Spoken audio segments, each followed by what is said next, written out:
Greetings to all. Welcome back to the 17th episode of Per Ardua Ad Astra. Today we have with us Dr. Marisha Sharma, soaring above the ordinary, chasing her dreams.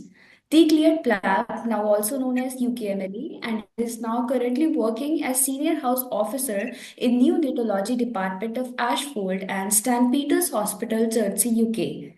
I would like to congratulate you, Dee. Many congratulations to you. Thank you. Okay, so I want to ask you the when and how did you start preparing for PLAB?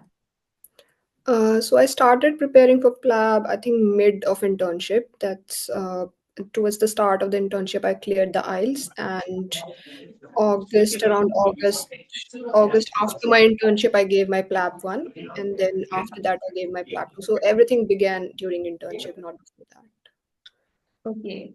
So what were your key resources that helped you preparing? So PLAB one is basically an MCQ exam. There's a resource called Plabable. I think that was more than enough. I just did Plabable twice and used Plab keys and Plab gems as my resource for theory. And doing Plabable twice and just doing the mocks was more than enough to pass Plab one exam. And Plab two, there are a lot of academies for doing Plab two. So basically, if you just get notes, there are online PDF notes available. If you get notes from all the academies, like two, three, and just go through them just to compare how they are. And I did enroll in the online version. So I was just watching how. So basically it's a communication OSCE type of exam. So you have around 16 stations. One is rest, so around 15 stations. So it's an OSCE exam. So if I just enrolled in the online training and just watched how people were doing the scenarios, and I just went 1 week before my exam to practice on mannequins and practice on the simulation mannequin as well. So I think just practice and just getting a note just to get a feel how to communicate should be enough. Okay, so what advice would you give to the MBBS students who want to start preparation for the PLAB early? So I think starting early would be nice because the issue is more regarding dates rather than like you clearing the exam. The exams are okay level.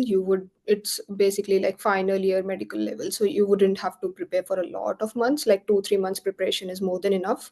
And you just need to pass it. You don't have to like score very well on that. That doesn't, but like I'd say more focus should be on portfolio. So if you have publications, if you do audits and QI projects, if you like maintain a nice portfolio that helps with your job applications, because at the end of the day everybody has got PLAB exams, everybody is GMC registered when they're applying for jobs. So you just have to show how you are better than them, what do you bring to the table. So I think focusing on portfolio would be the key if you're like a medical student. And then towards the starting of the internship you can plan out. I think planning is more important because PLAB one dates are very limited. They only release like 4 times a year. They go out in like seconds. And similarly for PLAB 2, like limited season, you have to plan. So I think planning would be key, like when do you wish to start in the UK, and just having a timeline in mind would be really key. Yeah. Okay, so the what is the process? Like, how did you apply and move to UK? So process is firstly clear your IELTS exam or OET. IELTS is a little cheaper. It's like 15K. It was 15K when I did it, and OET is like 30K or 35K. So firstly do the IELTS as soon as possible. Get that out of the way, and you can apply for PLAB one seats after that. And once you book your PLAB one, you need 2, 3 months of preparation. I'd say it's an MCQ exam. Just go through Plabable twice, do the mocks, you'll get an idea how much you're scoring. Uh, and then you apply to PLAB 1, you clear PLAB 1. Once you've cleared PLAB 1, then you can book a PLAB 2 seat. So PLAB 2 only happens in Manchester in the UK. So you have to uh, book the exam, then get a visa, book your academy if you wish to like train in an academy over here, book your accommodation, stay, flights, and everything. Some people come here like stay for a month, go to the academy every day, attend classes, practice with other people, practice on mannequins. and then give the exam. And you can come back after giving the exam either, or you can do a clinical attachment. It really helps on your CV. If you show that you've done attachment, you'd have an idea how NHS works. So do an attachment of 4 weeks. Even for that, you'll have to plan ahead. You have to start emailing a lot of consultants or medical education department to secure an attachment. So I think it's a lot of like, you have to have a timeline in mind that you'll need a few months for everything to come in place. And once you have got your PLAB 2, you just submit your documents to General Medical Council and you get your registration. You can start applying for jobs even before doing any of this. Like, do your PLAB 2 and start applying for jobs. You get your GMC registration, and there's a website called Track Jobs, which is the main one where you can start applying for jobs. And as soon as you get your job, you get an interview. And if they're happy with you, they just sponsor your visa, and then you are able to come over here. Okay. So, since internship in our college is very hectic, so how did you manage your studies during internship and also like going for the duties? How did you manage? So I wasn't really preparing for NEET PG, so that my focus was in PLAB. So and PLAB, as you know, I prepared like some of the time, but not like regularly. And my exam was even after my internship, a few months after my internship. So I didn't have to like juggle a lot of it. But I gave my IELTS exam during my internship, and I had to give it twice. So the writing section is a bit tricky. Sometimes they'll cut you by half mark, and you have to score 7 in each area. So there are like 4 sections in IELTS. You have to score a 7 in each and a 7.5 band overall to be eligible to give PLAB 1. So in my case, it wasn't really tricky because wasn't preparing NEET, which is like more medical and more academic. PLAB is okay level, but I'd say, yeah, after my internship, even still, I was working as a junior resident in BMMC. So yeah, I had to juggle a bit. But I think it was manageable because as a junior resident, there's a cap of 48 hours. So you work 48 hours in a week. So I was able to. Like, should we not commit in our I preparation? think, yeah, I think don't underestimate IELTS would be the first mistake, because the seats were being released and I got my result and I failed by half mark. So I was not able to book like, and I could get a seat when I reappeared for the exam in like a month's time. But obviously, if the seats are gone, then you have to wait for like 3 4 months again, and then. So I'd say don't underestimate IELTS. Obviously, prepare for it. You know, everybody thinks like we know English, we'll be able to manage it. But yeah, the writing section does is a bit tricky. They'll cut you half mark or something here and there because they follow a pattern of how the answer should be framed, and you only learn that when you've like really read the books or like seek some coaching and like review the answers. And even small grammatical mistakes or punctuation, they'll cut you half mark here and there, and then you can't book a seat. So yeah, don't underestimate IELTS. Second thing I'd say, Plabable and Plab Gems are good resources. So if you're like really thorough, just do them twice and do your mocks is a good way. And thirdly, I'd say not to underestimate PLAB 2 as well. Like some people say it's just communication, and like we'll be able to manage, we know how to speak. But it's a little different system. It's a communication in a different healthcare system. And uh, as much practice as you can with other people.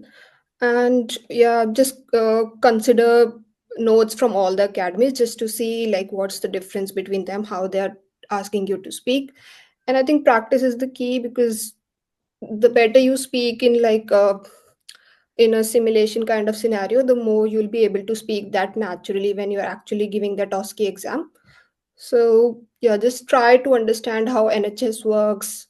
And if you can do attachment before giving your plan, that'll be really helpful, because you'll know how things are going, how people are speaking, how consultants do the ward round, how they speak to the patient, how they address the patient. That'll be really helpful. But a lot of people don't do it because they're preparing for the PLAB 2. But if you do attachment before PLAB 2, if you're like confident enough that you'll be able to manage everything, that'll be really helpful. Yeah. So you mean to Another. say that communication is important. Communication skills we should know better. Yeah, it's basically the whole exam is communication. It's an Okay. OSCE, but OSCE stations are like really less. Like there'll be 1 or 2 stations where you have to do a procedure. It's more about like speaking with the angry patient or communicating breaking a bad news, so which is not really taught to us, or which we are not very comfortable in Indian setting as well. We don't really do it as an intern on day to day basis. So it's something new and something like how system works, like what advice are you going to give. You don't know the GP settings and all that, because we don't have GP healthcare system in India. So it's a bit easier if you like do the attachment before, so you get an idea how the hospital works. And plus, I don't think you really need to come like month or 2 month in advance. It's really tricky to manage everything by yourself here, like cooking and laundry and like just doing everything and then getting time to study as well. So if you like do all your theory thing in India, practice in India with people online, give mocks online, and just come here like 15 days ahead and just practice on the mannequins in those 15 days, that should be enough. Coming 1 month and 2 months in advance, you'll firstly spend a lot. You'll have to show a lot on your bank statement as well to get the visa. And it's just I don't think it's really fruitful, because we are much better able to prepare back in India, because we have all like we get the food and everything at home, so it's much easier to just study there. So, as an immigrant to UK, you have faced a lot of problems. Now, would you like to share some problems that you felt as an immigrant there? I think it's mostly a little bit cultural shock when you just come, like because things are a little different. So, firstly, you feel a little bit that streets are vacant, there are not as many people. Uh, Yeah. the way people speak is bit different. You have to say hello, thank you, please, sorry after everything. You can't ignore that, and you just have to be a little bit more kind and like smiling and just have a better attitude towards other people. uh, I think otherwise people are really nice over here. I haven't faced any struggles as such, like with adjusting with people. Um, but yeah, obviously, it varies from person to person. Are, are you able to, how your like people skills are, how is your interaction with other people. But people are generally very nice and everybody is kind and helpful. So, your interaction with the patients and your fellow mates, is it different from being in India? There's a lot of things that we don't have in India, like safeguarding, firstly, for elderly people and like kids. That's not there in India. A lot of social history, we never really ask social history when we're doing our general history taking. And so yeah, it's more about communication. The way you speak, the better doctor the people think that you are, and the way you speak to your colleagues. And it's a lot of feedback based system as well. So every rotation you'll do, you'll have to collect feedback from your colleagues, from patients, even like every 1 to 2 years. So it all matters, like how you conduct yourself in public. Okay. So, what is your experience working in UK? Like, how are you feeling there? I'd say like my experience has been really good, because firstly, I think I started in a really good program, and we had a 6 weeks attachment before I really started work. So I had done already done an attachment before that, but after like getting this job, I again had to do a 6 weeks of attachment. So it gave me a really good time to like settle into the system, know the daily workings of how the ward works, and how do we refer patients, how do we answer bleeps. So that was a good time, so that allowed me to like settle in my role. And then after that, I think it's been really great. Consultants are nicer, even registrars are really supportive. Um, and yeah, everybody, like even graduates from here, they're all very supportive and helpful. So it's been a good journey so far. So, I want to ask you, why did you think that being in other country is better than being in India? Why did you think you should move to UK? I think the only thing that's because as doctors, we really have limited freedom to like change countries. Once we have graduated from somewhere or completed training from somewhere, it really limits us to where we can practice. Especially if you complete it from India, there's hardly anywhere you can move out to and then practice just with that. Like if you to go to US, you'll have to do residency there. If you come to UK, you have to do training to be a consultant. But if you train in the NHS, it's accepted worldwide was the biggest thing. So after once you've trained, because a lot of healthcare systems are similar to NHS, like Australia and New Zealand are very similar to how they work. So you can go to Australia, New Zealand after you've trained. You can go to Middle East. You can go to Canada. So there's a lot of freedom of where you want to settle. Secondly, I think what India lacks of is the flexibility of training. So there's a lot of less than full time options here, even though like work is as stressful or as busy day to day, but the working hours are limited. And once you decide to train, the less than full time, like you can work 80%, 60%. So that gives you a lot of flexibility how much you want to work and what do you want to do with your life, what else do you want to explore. So I think those were the biggest things that I was like, yeah, that makes sense because this is a career you're going to do for the next 30, 40 years of your life. So you need that flexibility as well. So, any final advice you want to give to the MBBS students who are planning for PLAB? Any final advice? I think for PLAB, at this point, you'll really need to have a lot of patience because things are changing. The jobs are really saturating over here, training and non training, both levels. It would be advisable if you really complete your MD in India and then move, because registrar level jobs are still okay. You would get it soon enough, but like junior SHO level jobs or training jobs are really getting saturated. But if you really want to move and that's what you've decided, just have a lot of patience. It can take a while to land your first job, but it's not impossible really. So just just keep at it and don't lose heart if you don't get it soon enough. But yeah, other than that, it's a good training system. There are pros and cons to both the training system, but it ultimately depends what are your priorities. So just having a lot of patience is key. Yeah. So, Dee, how do you feel being away from the family, like miles of kilometers away from them? How do you feel about it? Yeah, this is the biggest con, when you move away. This is the biggest con, that you have to stay away from your family. uh I mean, things are better, much better than they used to be like a decade ago, like 20 years ago. You can do video calls and everything. I think London to Delhi is an 8-hour flight. So, and you get plenty of leaves here. So I get 28 annual leaves here, and then I can get study leaves and other kind of leaves as well. So I last year I visited India 3 times and around for 2 weeks each time. So I was able to like manage things. And if you get in like 9 to 5, you come back home at 5, you can do a video call.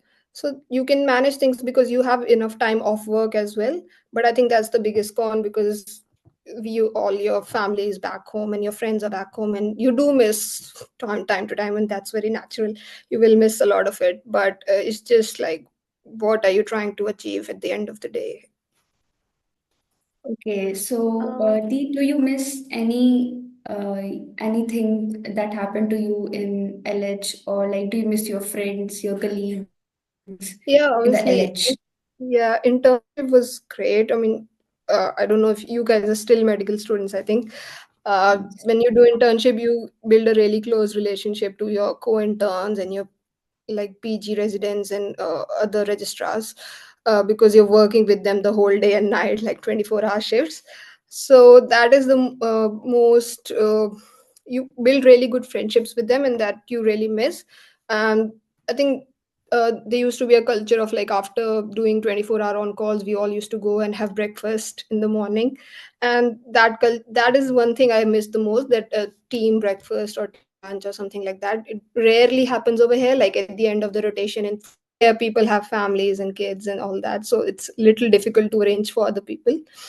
So yeah, I think that's the one thing I miss the most. More Okay. socials of internship. okay, we will invite any questions. If anybody want to ask any questions or doubts, please do. What has been the shift since PLAB is now being replaced with UKMLA? So has there been a shift in the job positions or how difficult it is to enter into a residency program?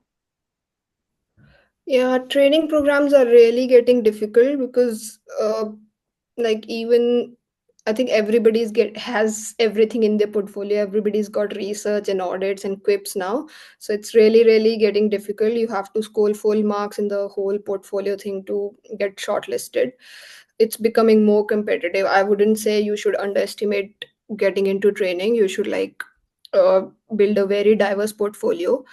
And UKMLA has just replaced PLAB. I don't think it's made the exam difficult. It's basically the same exam. Is they've just replaced the name. It's just that the UK medical graduates have also now to have to give the same exam to get their GMC registration, but they've not made it more difficult. It's basically the same exam. But I think the training situation is a bit more, I'd say, difficult now. It is getting difficult year on year. They're getting more applications, and a lot of people do apply from outside as well without like training in the UK, like GP trainings. You can just give the MSRA exam from outside without having NHS experience.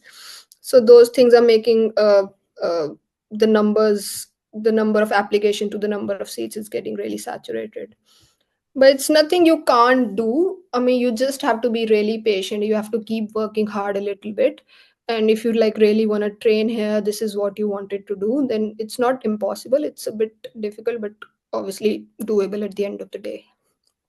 I wanted to ask, what's the basic difference between PLAB and MRCP or CS? So PLAB is basically how like your final year exam. So you just give lab exams like you are a fresh final year student, and they just want to see like can you work in UK as a safe doctor.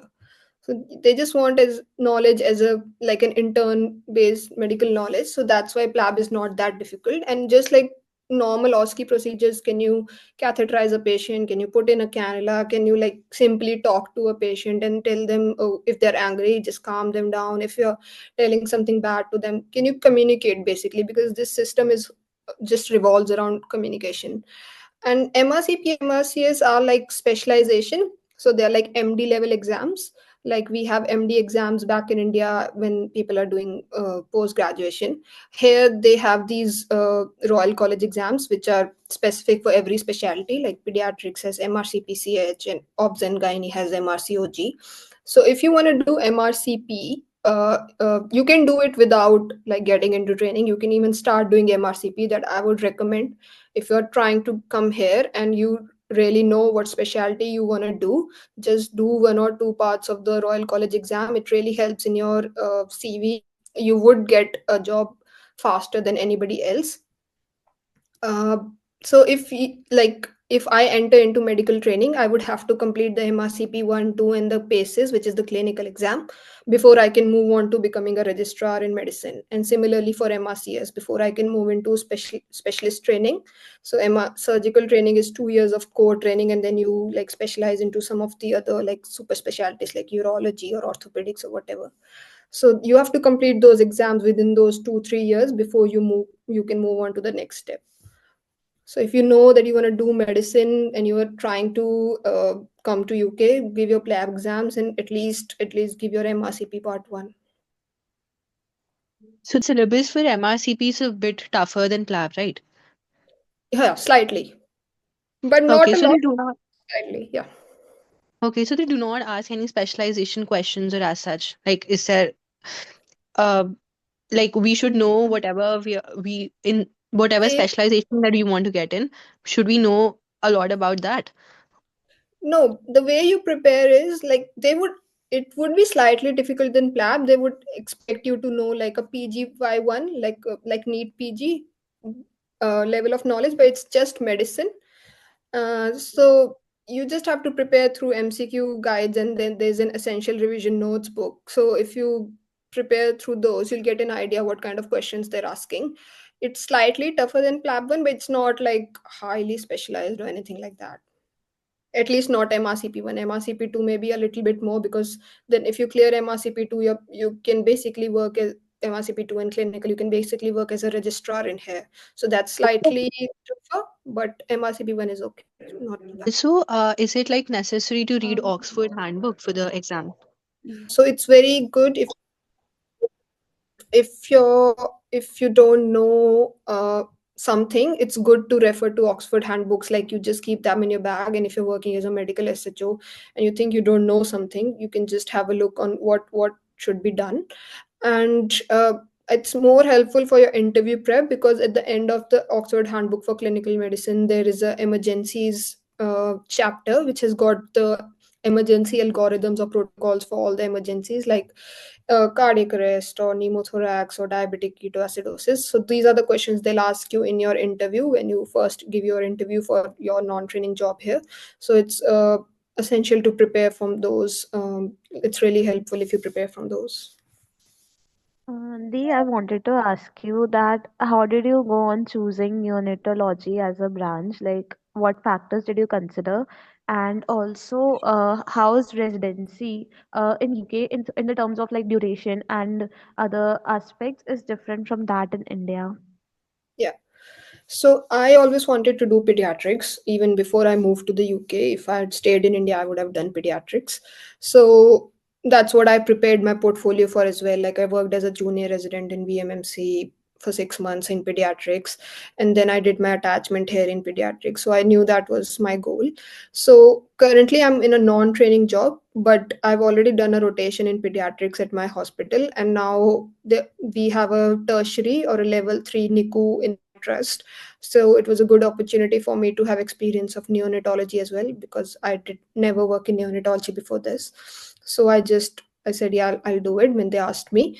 So it was really like I had to do pediatrics. So at some point I was going to do neonatology. So I wanted like before I start my training, I should get some experience of neonatology as well. Training wise, the years are longer over here as compared to in India. There are some specialties that are shorter. So basically, if you do medicine, you will have medicine or surgery, you have 2 years of core training. That's IMT1, IMT2, or like CT1, CT2, 2 years of core training. And after you've done your core training, you have to apply again, like the national recruitment, like how you apply for like IMT1 as well. Again, national recruitment to like super specialized. So if you want to do heme or gastro or cardio or whatever, you apply again. And similarly for surgery, if you want to do urology or you want to do orthopedics or you want to do something else, you apply again. But there are some run through trainings. So pediatrics, radiology, GP, psychiatry, OBG, these are run through. So you don't have to apply for them again. You get in once, you complete your training, and you come out as a consultant. In terms of number of years, I think pediatrics is the longest because it's 7 years, 6.5 to 7 years now. But if you like put into context 3 years of PG and 3 years of SRship, and then you straight away come out as consultant, the numbers do add up. Like it's more or less the same numbers. uh, Radiology is 5 years, GP is 3 years, psychiatry I think is 5 years again, and OBG is 5 years. So those are a little bit shorter. But it all depends. Like, firstly, what specialty you are going in, and are you able to commit those number of years to get to the end of it? Like once you do your CCT, it gives you a lot of freedom where you want to move and how you want to work. And yeah. The like back in Harding, I want to ask you like back in Harding, can you share some of your experiences and core memories in Harding? Like uh in how was your time in Harding and what has being in Harding contributed in all your journey? I see. I think I had my best years in Harding, and it has really shaped how I've like had a medical career or how I was able to get into NHS. I think the best things was organizing events. So as part of the student council, I was the sports secretary as well. So just organizing Splash, organizing Anthrol, those were the best times I had. Just with all the team members and everybody. And see, we also have that student leadership mission. So I was part of the smoking cessation group, and we conducted so many events, and we give counseling to patients as well. And those are some of the things that like opportunities that I wouldn't have gotten if I was somewhere else, like organizing a Splash, which is such a big event. So I think everything that you do in Harding, you get so many opportunities. Is when you move out of the college, you'll see that you did a lot, and it all counts when you're putting together a CV for a job anywhere else. Your leadership management experience, your organization experience, everything counts. So like unless you're like strictly preparing for NEET PG and there's nothing else you want to do, then I would say like be a part of as many societies or like as many events or as many things that you would like, because those are things you firstly would never come back. There's hardly you would do anything outside of MBBS in similar context, but also it really contributes to how you become as a person. How are you able to manage as a leader, how your team communication skills, team managing skills, and all that. It really helps you when you are applying for a job elsewhere, not only on the CV, but the skills you develop. So it all contributes. So thank you so much for joining us, and you gave us so many insights. Thank you so much, and all the best for your future endeavors. Thank you Thank so you. much for giving me this opportunity. If you guys have any more questions, I think I should be. You can text me on LinkedIn. I should be available by the same name on LinkedIn. So if you have any more questions regarding PLAB, happy to answer them. Thank you. Thanks. Bye. Thank you, Bye. Dhruv.